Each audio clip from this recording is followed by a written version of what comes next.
आज की अव्यक्त वाणी है 31 दिसंबर 2005 की।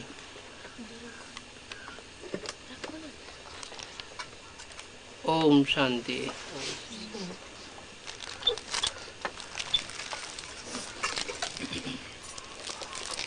हेडिंग दिया है नए वर्ष में अपने पुराने संस्कारों को योग अग्नि में भस्म कर ब्रह्मा बाप समान त्याग तपस्या और सेवा में नंबर 1 बनो।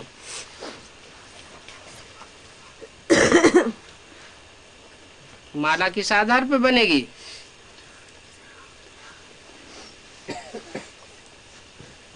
सेवा के आधार पर में बनेगी ना। तो हेडिंग में वही बात खास बताई, जितना जिसका त्याग उतना ऊंचा भाग्य। त्याग होगा तो तपस्या होगी, और तपस्या जितनी कड़क होगी उतने पाप कर्म ज्यादा भस्म होंगे, और जिसके पाप कर्म भस्म होंगे, पाप कर्मों का बोझा कम होगा तो निर्बंधन आत्मा होगी, और निर्बंधन सेवा में उड़ेगा। सेवा के आधार पर ही माला के नंबर बनेंगे।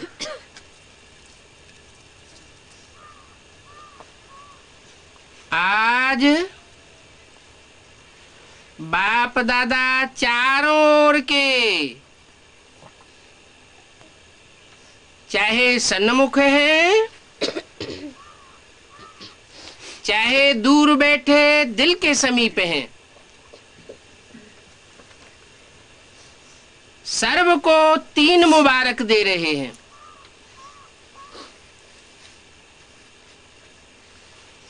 कौन से बच्चों को दे रहे हैं?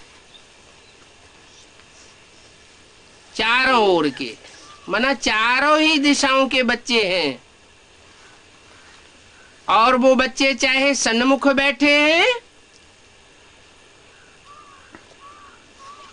या दूर बैठे हैं। सन्मुख कौन होते हैं? सिर्फ मुख के सामने बैठे हुए ही सन्मुख होते हैं,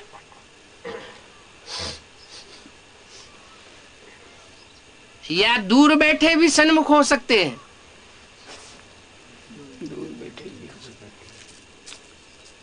दूर बैठे भी अगर दिल से समीप हैं, पुरुषार्थ में ब्रह्मा बाप समान है, मन मना भव है। जो बाप का संकल्प सो बच्चे का संकल्प, कोई भी विपरीत संकल्प नहीं चल सकता।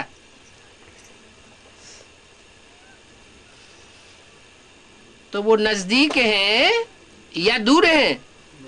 नजदीक है। नजदीक ही नहीं, सन्मुख हैं, विमुख नहीं है। ऐसे बच्चों को 3 प्रकार की मुबारक दे रहे हैं। एक नवजीवन की मुबारक है।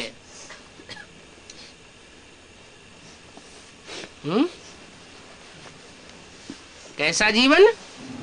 नया जीवन। अभी तक कैसा था? पुराना। अभी तक पुराना जीवन था, और अब नए जीवन की मुबारक दे रहे हैं। क्यों? नई दुनिया आने वाली है। आने वाली है, तो जब आएगी तब नवजीवन होगा। दुनिया आई नहीं, नई दुनिया आई नहीं, और नया जीवन पहले से हो जाएगा। तो हम लोग बाप के सन्मुख हैं। पहले नहीं थे सन्मुख? पहले सारे ही विमुख थे क्या?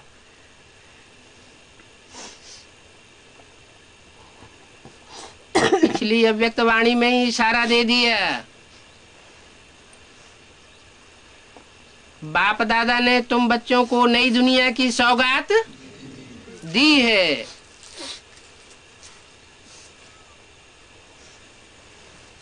तो कोई तो चारों ओर के बच्चे होंगे ना जो नई दुनिया का अनुभव करना शुरू कर रहे होंगे।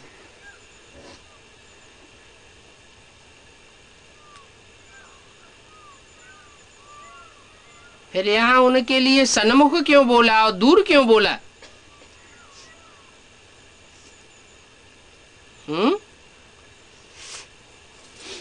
क्योंकि जिस सभा में बैठ करके ये अव्यक्त वाणी चलाई गई थी,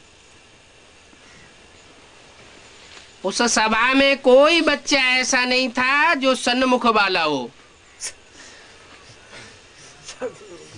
सारे ही विमुख थे। इसलिए बोला कि चाहे सन्मुख हो चाहे दूर बैठे हो,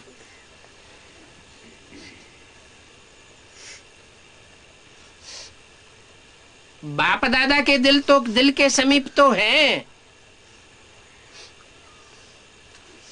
तीन मुबारक भी मिल रही है, कोई को आगे कोई को पीछे। तो पहली मुबारक क्या दी? नया जीवन। कोई अनुभव कर रहे होंगे क्या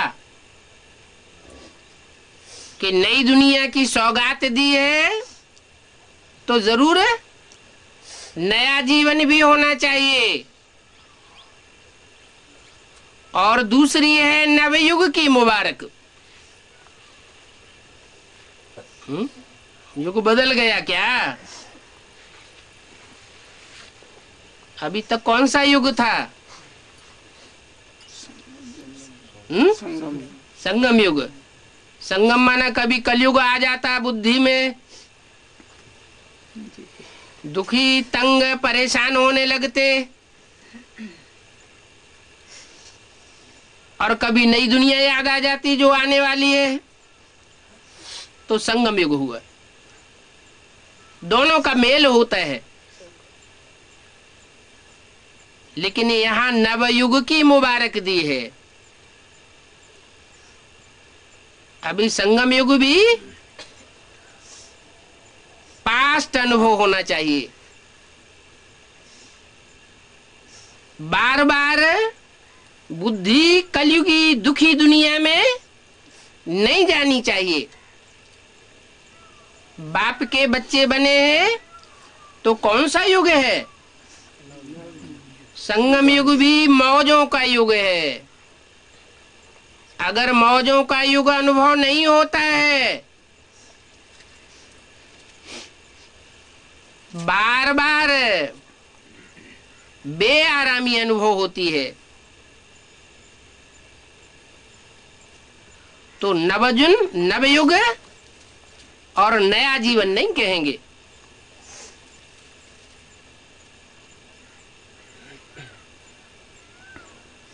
तो दो मुबारक तो ये हुई। कौन कौन सी? नया जीवन और नवयुग। और तीसरी आज के दिन वर्ष की मुबारक है। 31 दिसंबर को वाणी चलाई जा रही है ना, तो नए वर्ष की मुबारक तो है ही। आप सभी भी नए वर्ष की मुबारक देने और मुबारक लेने आए हो। कौन सभी भी? जिनसे कहा आप सभी भी, वो सामने बैठे हुए वालों में से हैं या दूर वालों में से हैं? दूर वाले से होगा, सामने वाले तो ये वाणी जहाँ चलाई जा रही है गुलजार दादी के तन में,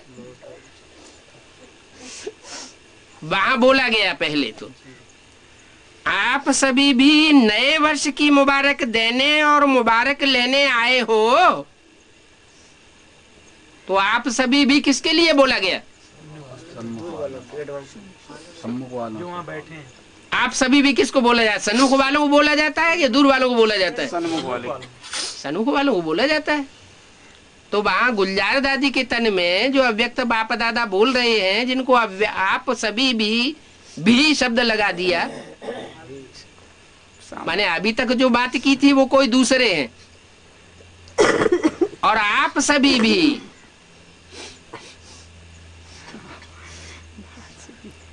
मुबारक लेने आए हो और देने आए हो, उनको अलग क्यों कर दिया? वहां माउंट आबू में बैठ करके जहां मुरली चलाई तलेटी में, उनके लिए आप सभी भी माना मुबारक लेने वाले कोई और हैं, और आप सभी भी से पूछा नए वर्ष की मुबारक देने और लेने आए हो,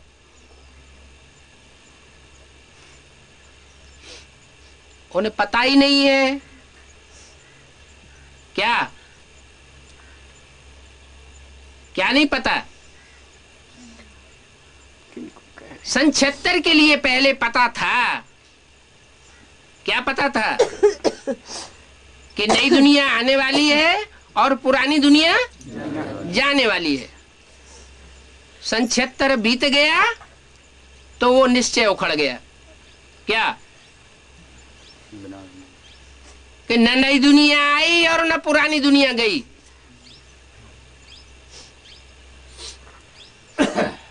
किनका निश्चय पक्का हो गया है? जब पिता का पक्का है, सिर्फ एक का पक्का हो गया, उससे नई दुनिया बन गई। 76 में। हाँ 76 में। और कुछ तो ग्रुप होता है ना, नई दुनिया कोई एक से थोड़ी ही बन जाती है। अकेला चना बाढ़ फोड़ता है क्या है? पुरानी दुनिया का विनाश, नई दुनिया की स्थापना, इसका मतलब कोई संगठन है। नई दुनिया का जो संगठन तैयार हुआ वो है नई दुनिया। और जिनकी बुद्धि में नई दुनिया का संगठन तैयार हो गया, उन्होंने बुद्धि रूपी लात मार दी पुरानी दुनिया के संगठन वालों को। इनसे हमें कुछ भी लेना देना नहीं है, इनसे कोई आशा नहीं है।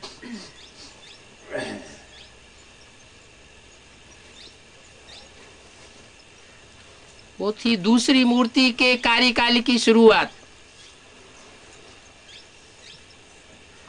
अभी वो कार्यकाल भी पूरा होता है। क्या? कार्यकाल पूरा होता है। कौन सा कार्यकाल? दूसरी मूर्ति का कार्यकाल। पहली मूर्ति का कार्यकाल था ब्रह्मा की मूर्ति।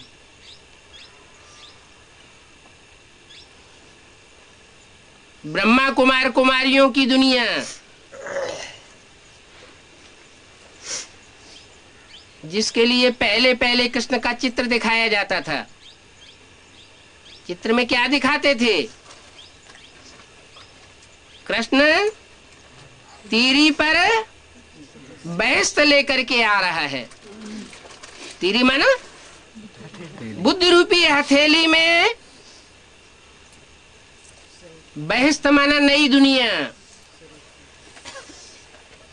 लेकर के आ रहा है। वो देखा है ना, घोटुआ चलता हुआ कृष्ण का चित्र। और पुरानी दुनिया को लात से धकेल रहा है। माने वही ब्रह्मा की सोल, जो कृष्ण की आत्मा थी, दादा लेखराज, शरीर छोड़ने के बाद सन 76 से कोई ब्राह्मण बच्चे में प्रवेश कर जाती है और नई दुनिया का संगठन रूपी गोला अपने हाथ में ले लेती है और पुरानी दुनिया को लात मारती है। पुरानी दुनिया वाले समझते हैं कि कृष्ण की सोल ब्रह्मा बाबा ने हमको लात मार दी है? नहीं समझते। क्यों नहीं समझते? वहां तो खास करके वाणी चलाने के लिए जाती है वो सोल। दादा लेखराज ब्रह्मा की सोल वहां वाणी चलाने नहीं जाती है क्या? जाती है या नहीं जाती है? फिर है? पुरानी वाली लात मारी या नहीं मारी? नहीं मारी। उस वाणी में व्यंग्यात्मक भाषा होती है या नहीं होती है? होती है। ऐसे बने हो।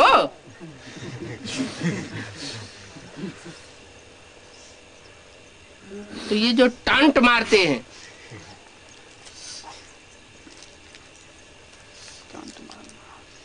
लेकिन जो देवता कुल की आत्माएं हैं वो तो इशारे को समझ लेती है, लेकिन जो जानवर बुद्धि होते हैं, खास करके मोटी चमड़ी वाले, उनको आरई भी लगाई जाए तो भी कभी कभी उनको असर नहीं होता है। 3 बातें बताई: प्यार की पढ़ाई, आर की पढ़ाई और मार की पढ़ाई। तो दादा लेखराज ब्रह्मा के द्वारा जो पढ़ाई हुई वो कौन सी पढ़ाई हुई? प्यार की पढ़ाई 68 तक,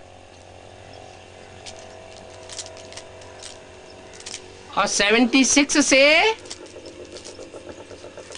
एडवांस पार्टी शुरू होती है।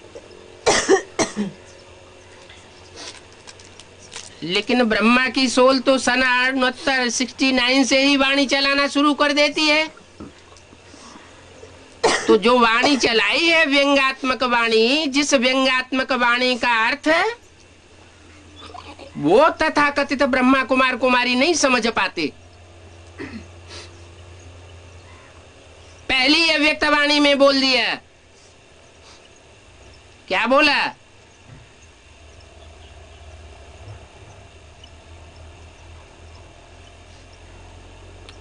ये दादी हेड ऑफिस में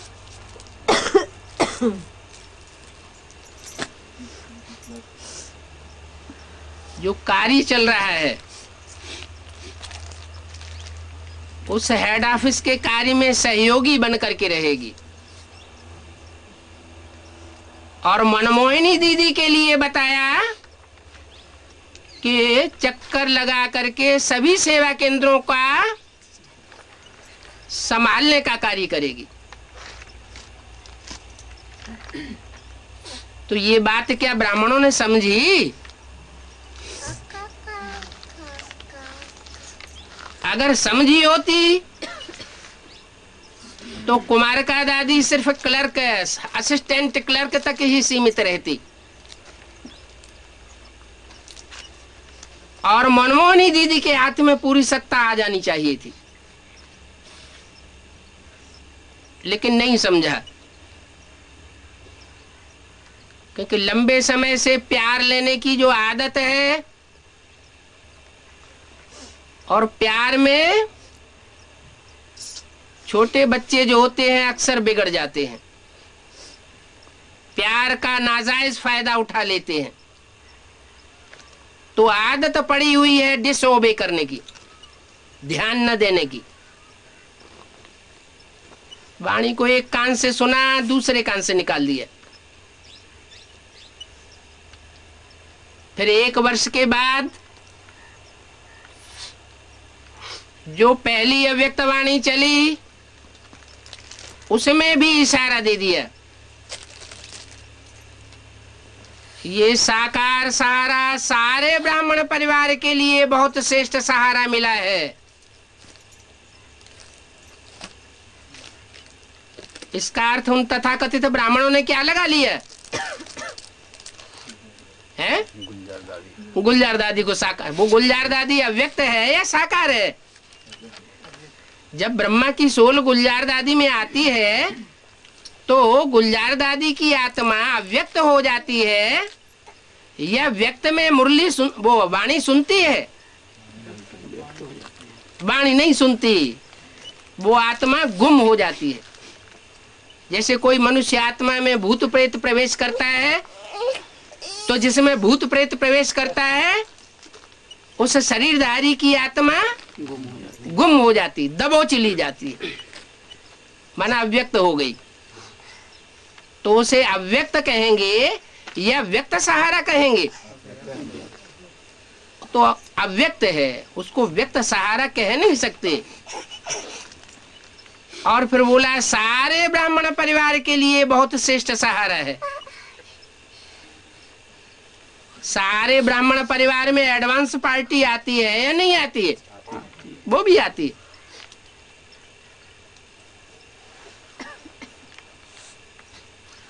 तो असली बात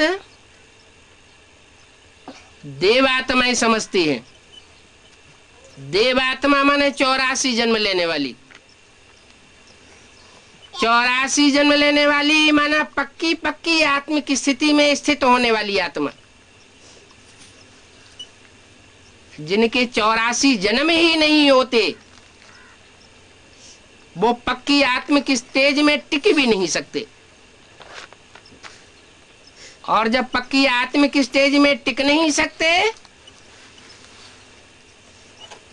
तो उनके अंदर देहभान रह जाता है।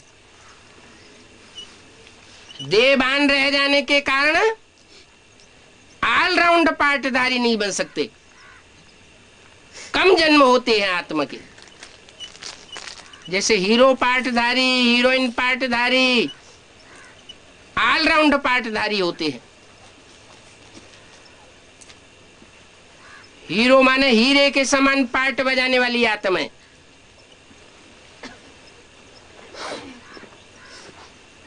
जो 9 लाख सितारे आसमान में गाए जाते हैं,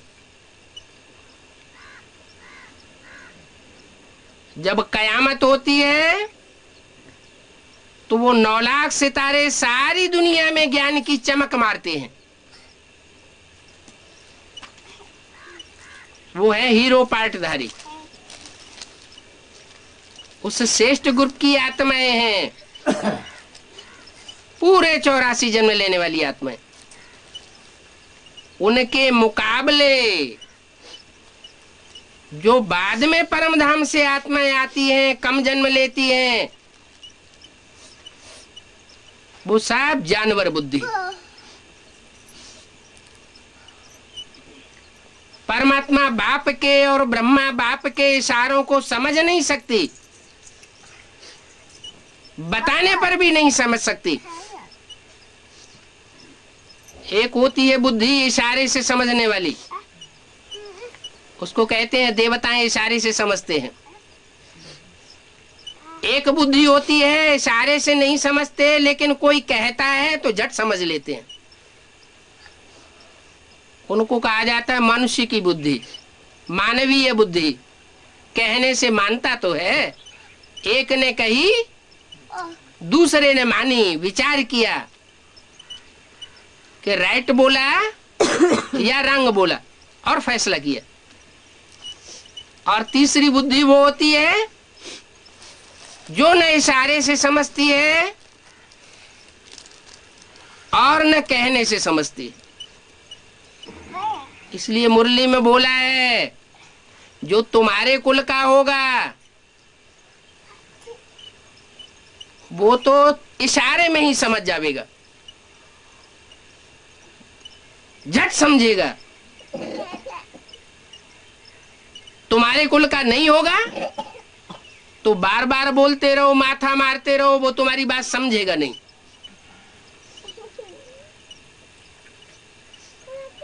तो ऐसी आत्माएं जिन्होंने बाप की वाणी को भी नहीं समझा और ब्रह्मा की वाणी को भी नहीं समझा, वो अभी भी उनकी बुद्धि में ये बैठा हुआ है कि ब्रह्मा बाबा हमको जितना प्यार करते हैं उतना दुनिया में किसी को नहीं करते। जबकि ब्रह्मा की सोल साकार शरीर, देह और देह के संबंधों से परे चली गई है, या उसमें आसक्त है? साकार बंधन से परे हो चुकी है, सूक्ष्म शरीर का बंधन है। वो भी इसलिए है कि बच्चों के साथ वापस जाना है।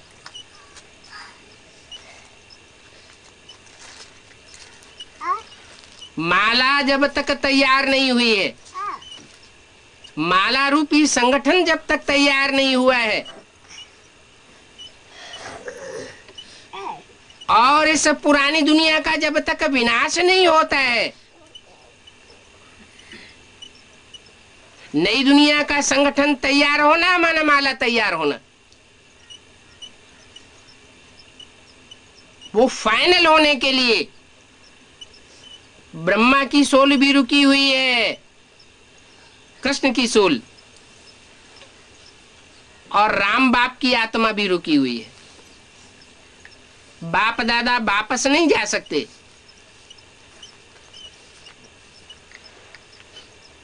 तो जो वहां तलहटी में सामने ग्रुप बैठा हुआ था, उनसे पूछा, आप भी का मतलब क्या हुआ? भी माना यहाँ अलग हो जाता है। कोई और भी है। जो और है उन्होंने नई दुनिया की मुबारक ली है, बुद्धि में बात बैठ रही है, अनुभव कर रहे हैं।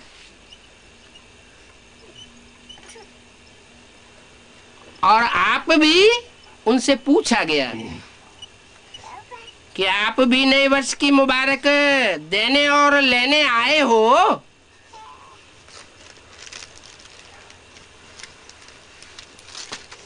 पूछा है, इसका मतलब कोई न कोई ऐसे हैं जिनकी बुद्धि में ये बात नहीं बैठ रही है। वास्तव में सच्ची दिल के खुशी की मुबारक आप ब्राह्मण आत्मा लेते भी हो और देते भी हो। ऐसे नहीं सिर्फ लेने वाले हो, लेने वाले भी हो और देने वाले भी हो। आज के दिन का महत्व है। कौन सा दिन? पुराने वर्ष का अंत और नए वर्ष की शुरुआत।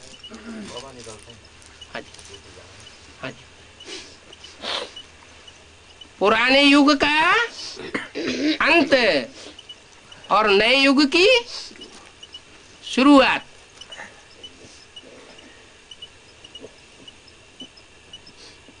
विदाई भी है और बधाई भी है। विदाई और बधाई का संगम युग है। आज के दिन को कहेंगे संगम का दिन है?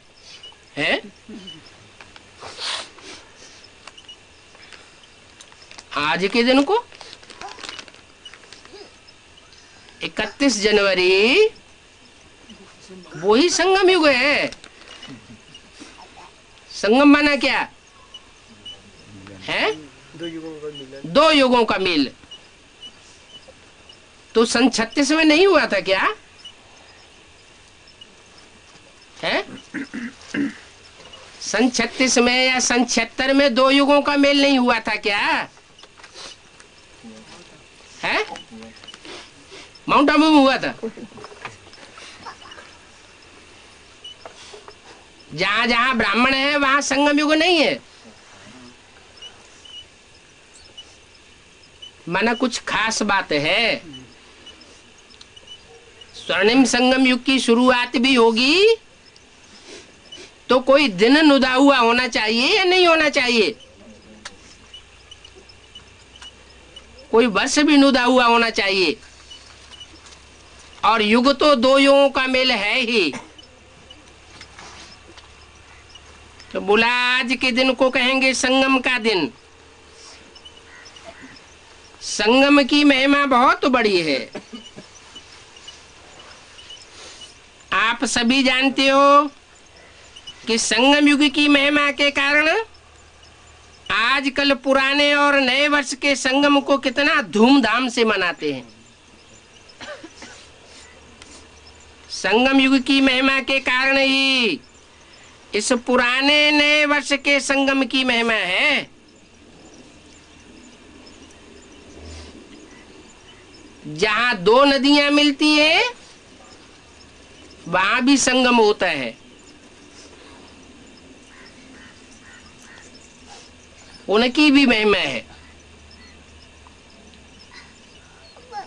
विशेष कौन सी नदियों के संगम की महिमा है? गंगा, यमुना और सरस्वती। तो इशारा दिया, जहां नदी सागर का संगम होता है उसकी भी महिमा है। नदी सागर से मिलती है तो क्या नाम दिया है उस मेले का? गंगा सागर का मेला। लेकिन सबसे बड़ी महिमा इस संगम युग की है पुरुषोत्तम संगम युग की। क्या? पुरुषोत्तम संगम युग क्यों कहा है? पुरुषों में उत्तम उत्तम बनने वाली आत्माएं, उनका मेल होता है, उनकी पहचान शुरू होती है।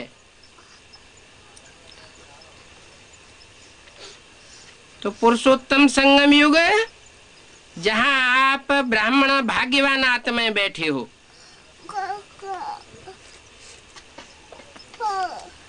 कहाँ बैठे हो? तलेटी में है? तलेटी की बात हो रही है। हाँ? जो भी सन्मुख रहने वाले बच्चे हैं, जिनकी बुद्धि में कभी भी बाप दादा के विरोधी संकल्प नहीं उठते, और वो चारों ही दिशाओं के हैं, चारों ओर के बच्चे हैं। भले देखने में समीप बैठे हो या दूर बैठे हो, उन बच्चों की बात है।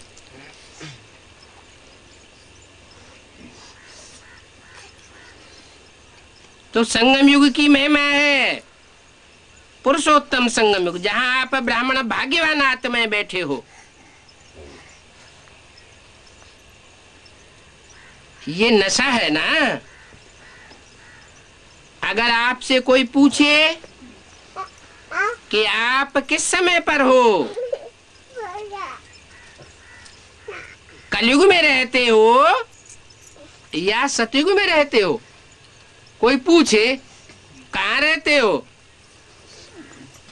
है? तो क्या बतावेंगे? फलक से क्या कहेंगे? हम इस समय पुरुषोत्तम संगम युग में रहते हैं। कौन से युग में? पुरुषोत्तम संगम युग में। क्यों? वो तथाकथित ब्राह्मण पुरुषोत्तम संगम युग में नहीं रहते हैं, या दुनिया वाले जो ब्राह्मण हैं वो पुरुषोत्तम संगम युग में नहीं रहते हैं। नाम पुरुषोत्तम संगम युग क्यों दिया? बाप संगम युग क्यों नहीं दिया? पुरुष ही उत्तम बनते हैं। पुरुषोत्तम संगम युग नाम दिया है तो पुरुषों में उत्तम नारायण को कहा जाता है। जिनकी बुद्धि में नारायण के पाठ का ज्ञान है, उनके लिए पुरुषोत्तम संगम युग है। और ज्ञान होने के साथ साथ पहचान तो होगी ही। तो आप फलक से कहेंगे पुरुषोत्तम संगम युग में हम रहते हैं, तो आप कलयुगी नहीं हो। माना दुख का अनुभव करने वाले नहीं हो। चाहे जैसी स्थिति परिस्थिति या समस्या आ जाए, कभी भी अपने को डाउन स्थिति में अनुभव करने वाले नहीं हो, क्योंकि बुद्धि में बैठा हुआ है कि हम किस ग्रुप की आत्मा हैं।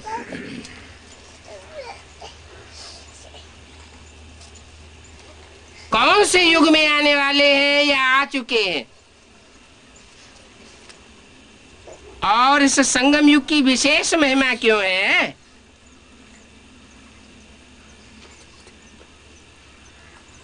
इस संगम युग की विशेष महिमा क्यों है। सतयुग त्रेता का भी तो संगम होता है, द्वापर कलयुग का भी संगम होता है, त्रेता द्वापर का भी संगम होता है। उसकी महिमा नहीं है, है? हाँ, वो उतरते युग की है, वो भी ठीक है, लेकिन यहां बोला इस संगम युग की विशेष महिमा क्यों है।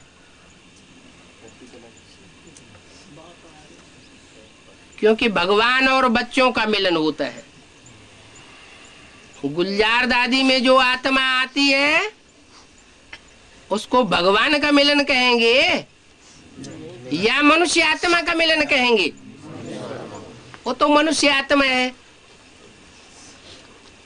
सुप्रीम सोल परम पिता परमात्मा साकार में इस सृष्टि में गुलजार दादी में आया हुआ है, ये तो कोई नहीं मानेगा। अगर मानने वाले कोई है तो जरूर अज्ञान अंधेरे में है, ब्रह्मा की रात में है या उजेले में है। रात में कहेंगे। तो विशेष महिमा इस संगम युग की है क्योंकि भगवान और बच्चों का मिलन होता है, मेला होता है, मिलन मेला। किसका किसका मिलन मेला। भगवान का और बच्चों का मिलन मेला। वो तलहटी में ये मेला और उसकी अनुभूति प्रैक्टिकल नहीं कहेंगे, और ये अनुभूति और किसी भी युग में नहीं होती है। क्यों। 68 में 65 में जब ब्रह्मा के तन में शिव आता था तब ये अनुभूति नहीं होती थी, है? अनुभूति तो होती थी, लेकिन पुरुषोत्तम का ज्ञान था क्या, है? पुरुषों में उत्तम बनने वाली आत्मा कौन है, हीरो पाठधारी कौन है, ये इस बात में पक्के निश्चय बुद्धि कोई थे नहीं थे। सिर्फ इतना बुद्धि में था कि सतयुग शुरू होगा 76 के बाद और कृष्ण की सोल जन्म ले लेगी, ब्रह्मा बाबा कृष्ण बन जाएंगे। ये बुद्धि में नहीं आता था कि कृष्ण की सोल को सतयुग आदि में प्रिंस के रूप में जन्म देने वाला बड़ा होगा या जन्म लेने वाला बच्चा बड़ा होगा। जन्म देने वाला पावरफुल होगा या जन्म लेने वाला कृष्ण बच्चा पावरफुल होगा। देने वाला पावरफुल होगा। वो ही नर नारायण है जो नर से डायरेक्ट नारायण बनता है, और ब्रह्मा बाबा जो प्रिंस बनेंगे वो नर से डायरेक्ट प्रिंस बने या शरीर छोड़ने के बाद बने। शरीर छोड़ने के बाद बने, बाद में नारायण बनेंगे। उस सतयुग के नारायणों का कोई गायन और पूजन नहीं है, कोई मंदिर नहीं है।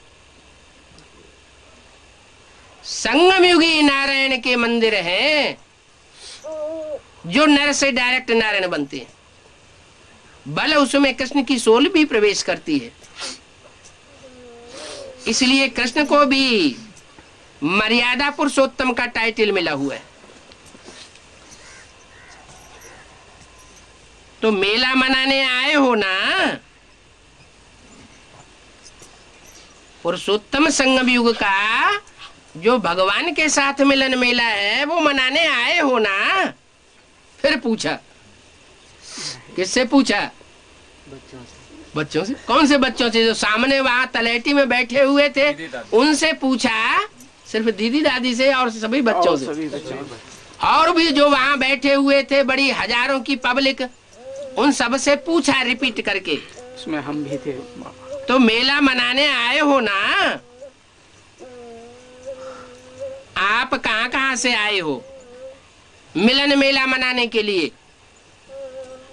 कभी स्वप्न में भी सोचा था कि ड्रामा में मुझ आत्मा का ऐसा भी भाग्य उन्नदा हुआ है? कैसा भाग्य, कैसा भाग्य कि पुरुषोत्तम नारायण के साथ हमारा इस जन्म में मेल होगा। नारायण से और भगवान की याद से क्या कनेक्शन? नारायण देवता है या भगवान है? फिर यहाँ पुरुषोत्तम को क्यों ऐड कर दिया? क्योंकि वही बाप से क्योंकि पुरुषोत्तम में ही वो सुप्रीम सोल भगवान प्रवेश करके प्रत्यक्ष होता है। तो हमारा ऐसा भी भाग्य नुदा हुआ है, ऐसा कभी स्वप्न में भी नहीं सोचा था। नुदा हुआ था और अभी भी नुदा हुआ है। आत्मा का परमात्मा से मिलने का भाग्य है। बाप भी हर एक बच्चे के भाग्य को देख हर्षित होते हैं। वाह भाग्यवान बच्चे, वाह अपने भाग्य को देख दिल में अपने प्रति वाह वाह, वाह मेरा भाग्य, मेरा बाबा और मेरा ब्राह्मण परिवार, वाह। क्या परिवार का कनेक्शन पहले किससे है? बाप के साथ होना चाहिए ना। परिवार कहाँ से शुरू होती है? माँ बाप से परिवार शुरू होता है। तो जिनकी बुद्धि में ये आएगा कि वाह मेरा भाग्य और वाह मेरा परिवार ब्राह्मण, तो ब्राह्मण परिवार के साथ ब्राह्मण परिवार के मुखिया भी जुड़े हुए होने चाहिए और प्रैक्टिकल में होने चाहिए। ये वाह वाह के गीत ऑटोमेटिक दिल में गाते रहते हो ना। तो आज इस संगम के समय अपने अंदर सोच लिया है कि किन किन बातों को विदाई देनी है। सोचा है सभी ने। सदा काल के लिए विदाई देनी है, क्योंकि सदा काल के लिए विदाई देने से सदा काल की बधाइयां मना सकेंगे। ऐसी बधाई दो जो आपके चेहरे को देख जो भी आत्माएं सामने आए वो बधाइयां प्राप्त करके खुश हो जाएं।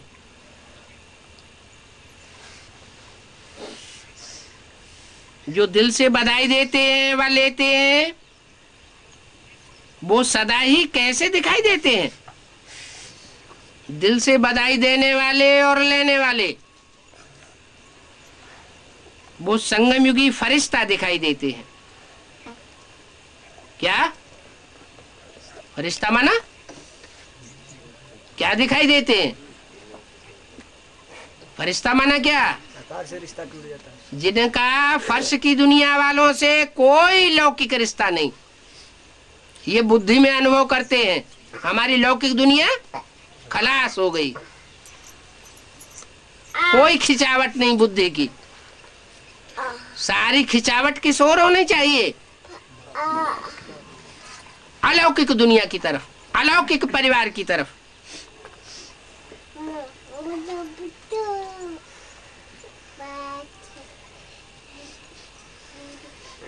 तो सोचा है सभी ने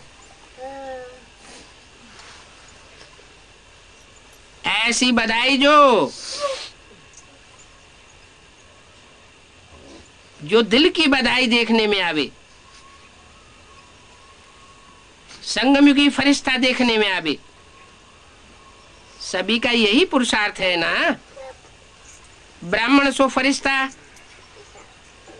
और फरिश्ता सो देवता। पहले क्या बनेंगे? हैं? फरिश्ता माना फर्श की दुनिया वालों से जब तक रिश्ता टूटा नहीं है बुद्धि योग का, ऐसे नहीं प्रैक्टिकल में उनको छोड़ दो। उनको ही अगर प्रैक्टिकल में छोड़ देंगे तो दुनिया वालों को क्या संदेश देंगे? दुनिया वालों से बुद्धि का रिश्ता हो जाता है क्या? बुद्धि बार बार दुनिया वालों की तरफ खींचती है क्या? खींचती है? दुनिया वालों की नहीं तरफ नहीं खींचती है। किसकी तरफ खींचती है? परिवार वाले। अगर ब्राह्मण परिवार के तरफ ही बुद्धि खींचती है तो अलौकिक जन फरिश्ता हो गए। अगर देह और देह के संबंधियों के प्रति भी बुद्धि खींचती है तो इसका मतलब अभी फरिश्ता नहीं बने। फरिश्ता ही नहीं बने तो देवता भी फिर अच्छे नंबर में नहीं बन सकेंगे। पहले पहले जो फरिश्ता बनेंगे वो पहले पहले देवता बनेंगे। तो फरिश्ता सो देवता, क्योंकि बाप को सब प्रकार के संकल्प व जो भी कुछ प्रवृत्ति का या कर्म का बोझ है वो किसको दे दिया है? बाप को दे दिया। बाप जाने बाप का काम जाने। हमने तो संदेश जितना देना था दे दिया। क्या अपनी जिम्मेवारी क्या है? संदेश देने की जिम्मेवारी थी, चाहे वो लौकिक परिवार के हो और चाहे वो दुनिया के लोग हो, चाहे ब्राह्मण परिवार के बेसिक ब्राह्मणों में से हो।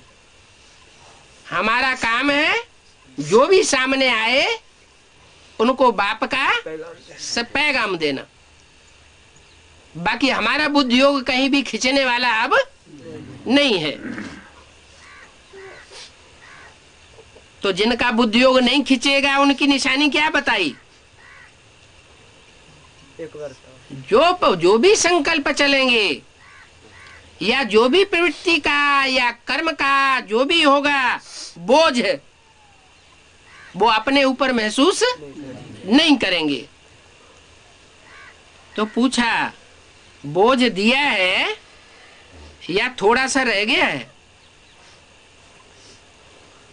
पूरा पूरा बोझ बाप को दे दिया है या रह गया है? क्योंकि थोड़ा भी बोझ फरिश्ता क्या करता है? फरिश्ता चलता है, दौड़ता है या उड़ता है? उड़ता है। तो जिसके ऊपर बोझ होगा वो उड़ नहीं सकता, क्योंकि थोड़ा भी बोझ फरिश्ता बनने नहीं देगा। और जब बाप आए हैं बच्चों का बोझ लेने के लिए, तो जो बाप खुद ही बोझ लेने के लिए आए हैं तो बोझ देना मुश्किल है क्या? आए ही हैं बोझ लेने के लिए तो मुश्किल क्यों लगता है? मुश्किल लगता है इसका मतलब स्पेशल अटैचमेंट है। मुश्किल है या सहज है? जो समझते हमने बोझ बाप को दे दिया, क्या सारा बोझ बाप को दे दिया? वो हाथ उठाओ। वहां तलैटी की सभा में हजारों लोगों से हाथ उठवाया। हाथ उठाओ कि हमने सारा बोझ बाप को दे दिया। अब प्रैक्टिकल में होगा तो बोझ भी हल्का होगा, प्रैक्टिकल में होगा ही नहीं तो बोझ किसको दे दिया? जैसे भक्ति मार्ग में कह देते हैं भगवान जाने, तो भक्ति मार्ग वाली बात हो जाती है। तो दे दिया है, देख लेना, सोच समझ करके हाथ उठाना कि बोझ दे दिया है या नहीं दे दिया है। बोझ दे दिया है, अच्छा दे दिया है, उन्होंने उठा दिया था, क्योंकि बहुतों ने हाथ उठा दिया। मुबारक हो, दे दिया है तो बहुत बहुत मुबारक। और नहीं दे दिया है, बोझ अपने ऊपर अनुभव करते हैं, संकल्प चलते रहते हैं, चाहे सेवा के ही संकल्प क्यों न हो, तंग करते रहते हैं, बोझ अनुभव होता है। तो इसका मतलब अभी फरिश्ता नहीं बने हैं। जिन्होंने नहीं दिया है उन्होंने बोझ अपने पास किस लिए रखा है? बोझ से प्यार हो गया है क्या? बोझ अच्छा लगता है क्या?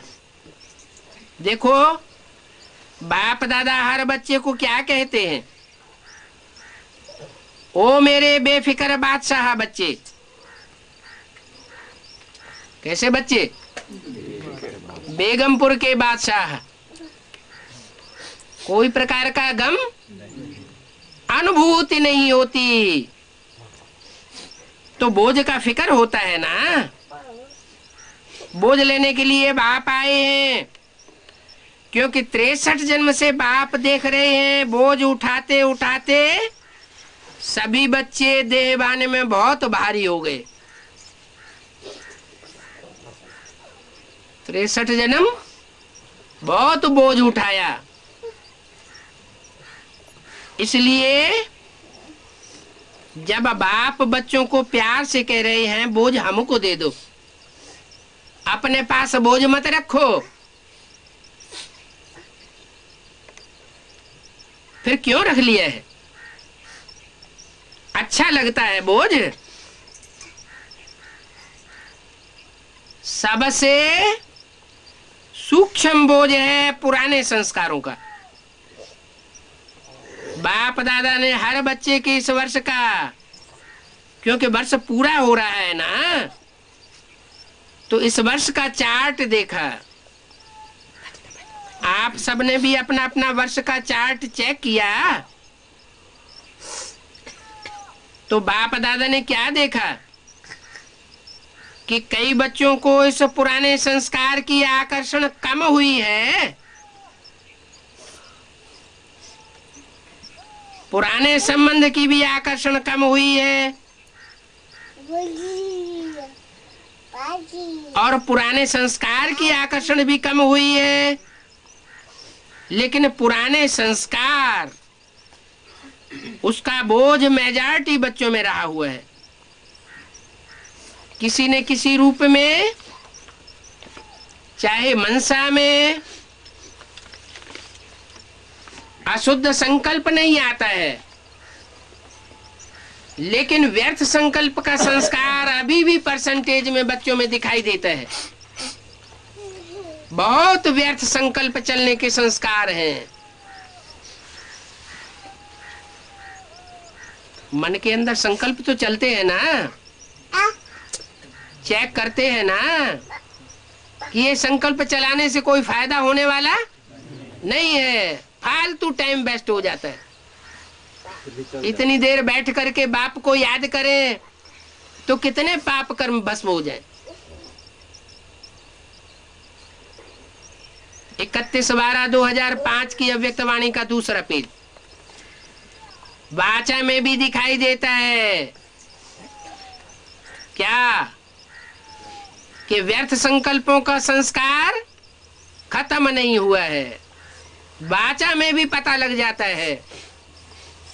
संबंध संपर्क में भी कोई न कोई संस्कार, व्यर्थ संकल्पों के संस्कार अभी भी दिखाई देते हैं।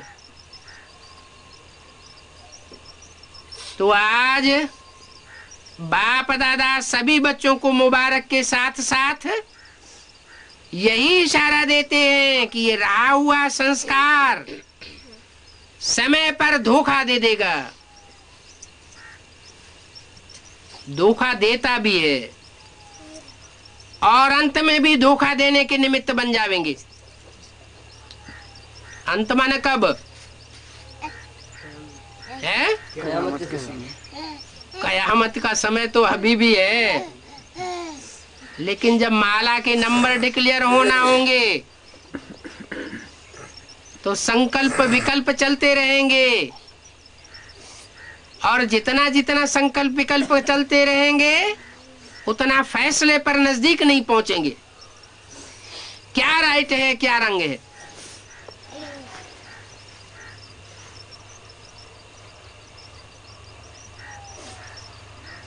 इसीलिए आज संस्कार का संस्कार करो। कौन सा संस्कार? पुराने संस्कार तो अनेक प्रकार के होते हैं। यज्ञोपवीत संस्कार होता है, जन्म का संस्कार होता है। संस्कार क्रिया कर्म करते हैं कि नहीं? यहाँ कौन से संस्कार की बात है? दाह संस्कार करो। कौन सा संस्कार करो? दाह संस्कार करो, जला दो। हर एक अपने संस्कार को जानता भी है, छोड़ना चाहता भी है, तंग भी होता रहता है। ये संस्कार बहुत तंग करता है, जानते भी हैं, लेकिन सदा के लिए परिवर्तन करने में तीव्र पुरुषार्थ ही नहीं है। पुरुषार्थ करते हैं, साधारण पुरुषार्थ करते हैं, लेकिन तीव्र पुरुषार्थ ही नहीं है। कारण तीव्र पुरुषार्थ क्यों नहीं होता? कारण यही है, जैसे रावण को मारा भी, लेकिन सिर्फ मारा नहीं, क्या किया? जलाया भी। तो ऐसे मारने के लिए पुरुषार्थ तो करते हैं।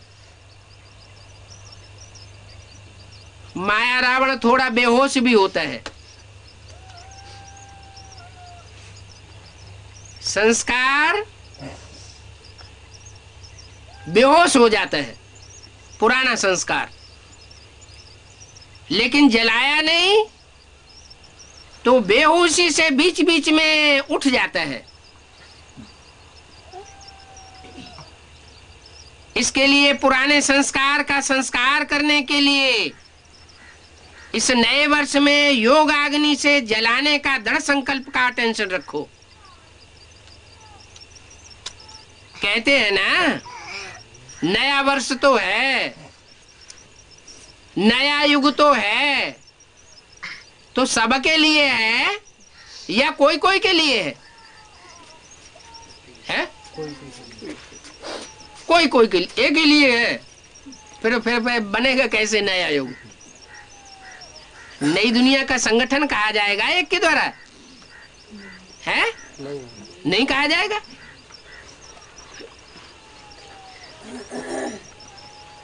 तो कहते हैं ना, क्या करना है इस नए वर्ष में? सेवा की तो बात अलग है, लेकिन पहले स्वयं की बात है।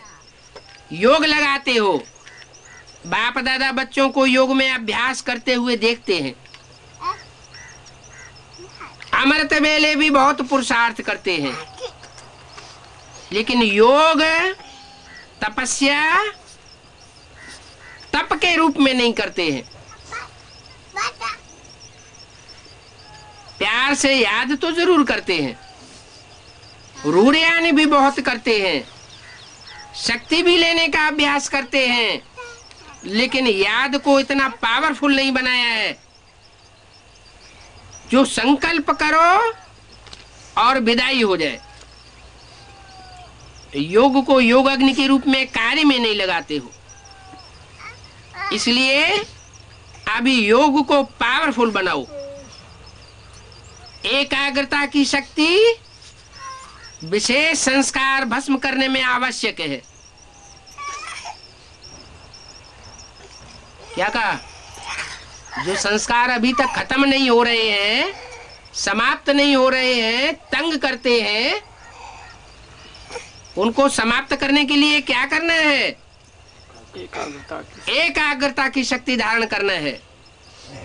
जिस स्वरूप में एकाग्र होना चाहो और जितना समय एकाग्र होना चाहो, ऐसी एकाग्रता संकल्प किया और एकाग्र हुए,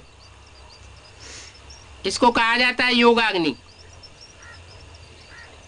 तो पुराने संकल्पों और संस्कारों का नाम निशान भी समाप्त हो जाएगा। मारने में फिर भी लाश तो बची रहती है ना। किसी को मार दिया, लाश बची हुई है, तो क्या जरूरी है जिन्होंने मार दिया उनकी बुद्धि में ये बात बैठ जाए ये मर गया कि नहीं मर गया है? तो बुद्धि में रह जाता है कि हो सकता है कि जिंदा होगा। हाँ, जिंदा भी हो सकता है, या हो सकता है कि श्वास कहीं अंदर रुकी हुई हो, बाद में जिंदा भी हो जाता है।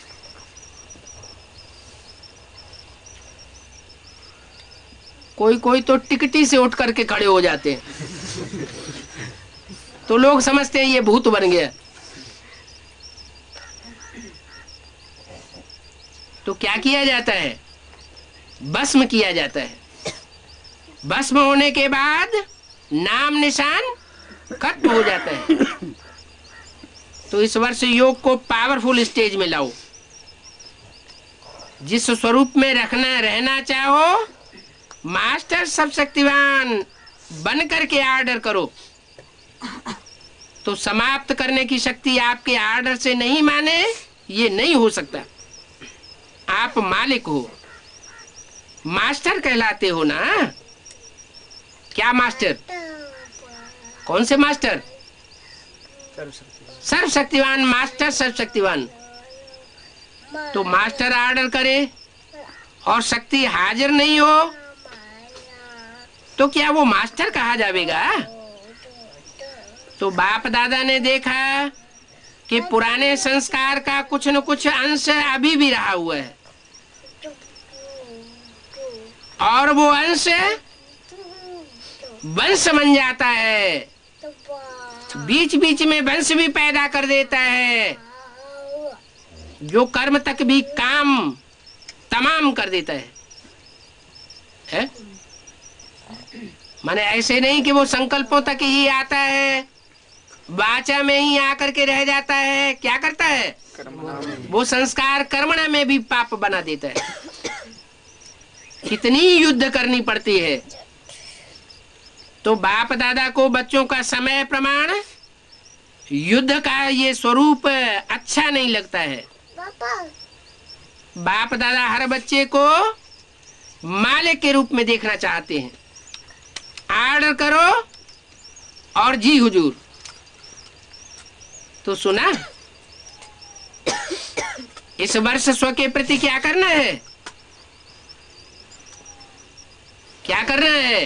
पुराने संस्कारों को शक्तिशाली बेफिक्र बादशाह। क्योंकि सभी का लक्ष्य है, किसी से भी पूछो तो क्या कहते हैं?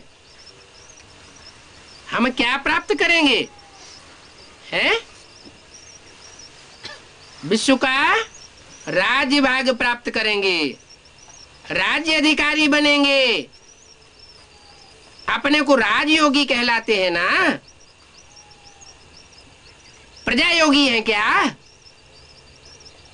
कोई है सारी सभा में प्रजा योगी कि प्रजा बनने के लिए पुरुषार्थ कर रहा हो? कोई नहीं कहेगा कि हम प्रजा बनने के लिए पुरुषार्थ करने वाले प्रजा योगी हैं।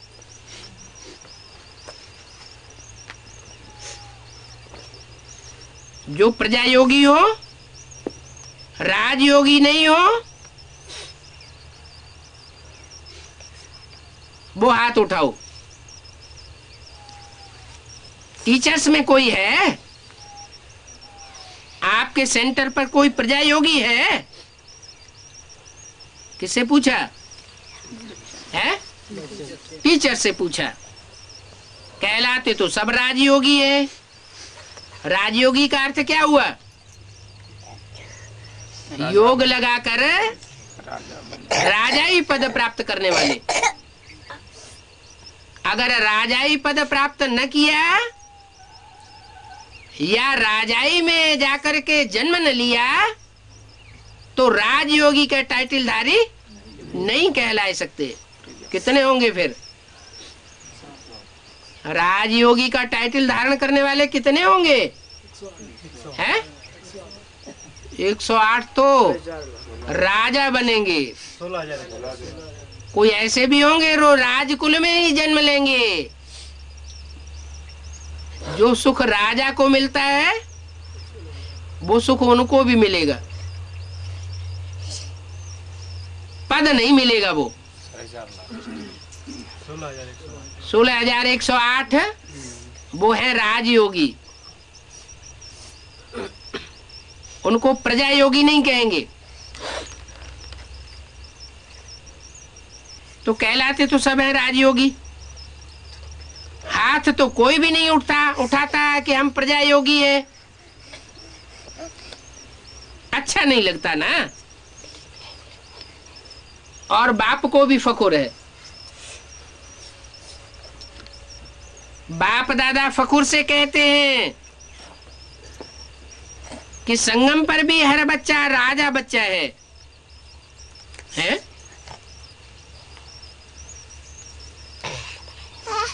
कोई बाप ऐसे फलक से नहीं कह सकता कि मेरा एक एक बच्चा राजा है। और बाप क्या कहते हैं? मेरा एक एक बच्चा राजा है। ये क्या बात है? यहाँ संगम युग में एक एक बच्चा राजा है? भविष्य में बनने वाला है। हाँ, सरेंडर कितने होते हैं? सरेंडर होने वालों की लिस्ट कितनी होती है? 16,108 ही सिर्फ सरेंडर होते हैं। हाँ जी, मन बुद्धि से कर्मणा से नहीं। जहाँ हमारा मन होगा वहाँ हमारा तन होगा, जहाँ हमारा मन होगा वहाँ हमारा धन होगा। जो मन बुद्धि से ही सरेंडर हो जाए तो फिर रह क्या जाएगा? अभी भी मन बुद्धि से सरेंडर होने वालों की लिस्ट शुरू नहीं हुई है। तन से सरेंडर हुए हैं, धन से सरेंडर हुए हैं, लेकिन मन बुद्धि संकल्पों में फिर भी बिजी रहती है। अपना बोझ बाप को नहीं दिया है। अगर सारा ही बोझ बाप को दे दें तो फिर संकल्प विकल्प ये परेशान करेंगे क्या? नहीं करेंगे। तो बाप दादा को फकुर है कि संगम पर हर बच्चा राजा बच्चा है। कोई बाप ऐसे फलक से नहीं कह सकता कि मेरा एक एक बच्चा राजा है। किसका है? मेरा है। ये लाखों की तादाद में जो ज्ञान में चल रहे हैं बेसिक में, और हजारों हजार की तादाद में एडवांस में भी चल रहे हैं, वो सब बच्चे नहीं है क्या? राजा बनने वाले नहीं है क्या? है? बाप दादा कहते हैं हर एक बच्चा स्वराज्य अधिकारी है, राजा है। प्रजा योगी में तो हाथ नहीं उठाया ना, तो राजा हो गए ना। तो राजा हो ना, लेकिन ऐसा ढीला ढाला राजा नहीं बनना कि जो आर्डर करो, कोई को आर्डर करो और वो आवे ही नहीं। क्या राजा के सामने ही अपनी मनमानी करके चला जावे? ऐसा कमजोर राजा नहीं बनना। तो पीछे जो बैठे हैं वो कौन हो? जो समझते हैं राजयोगी है वो हाथ उठाओ। ऊपर भी बैठे हैं। कोई ने कहा गैलरी में आज हाल में 18,000 भाई बहन बैठे हैं। बाप दादा देख रहे हैं। हाथ उठाओ ऊपर वाले। तो अभी ये लास्ट टर्न में शुरू हो जाएगा।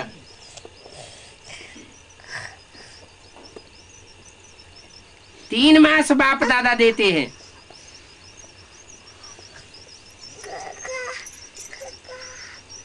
ठीक है, होमवर्क देवे, क्योंकि ये बीच बीच का होमवर्क भी लास्ट पेपर में जमा होगा। तो 3 मास में हर एक अपना चार्ट चेक करना। मैं मास्टर सर्वशक्तिवान होकर किसी भी कर्मेंद्रियों को, किसी भी शक्ति को जब आर्डर करूं, जो आर्डर करूं, वो प्रैक्टिकल में वो आर्डर माना या नहीं माना। बुद्धि ने ऑर्डर किया सहन करो, सहन शक्ति हाजिर हो जाओ, ये सहन करने का टाइम है। तो सहन किया, सहन शक्ति हाजिर हुई या नहीं हुई?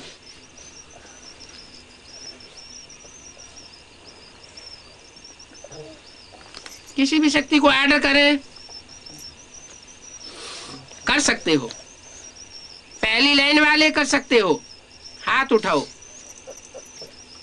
अच्छा, ओम शांति।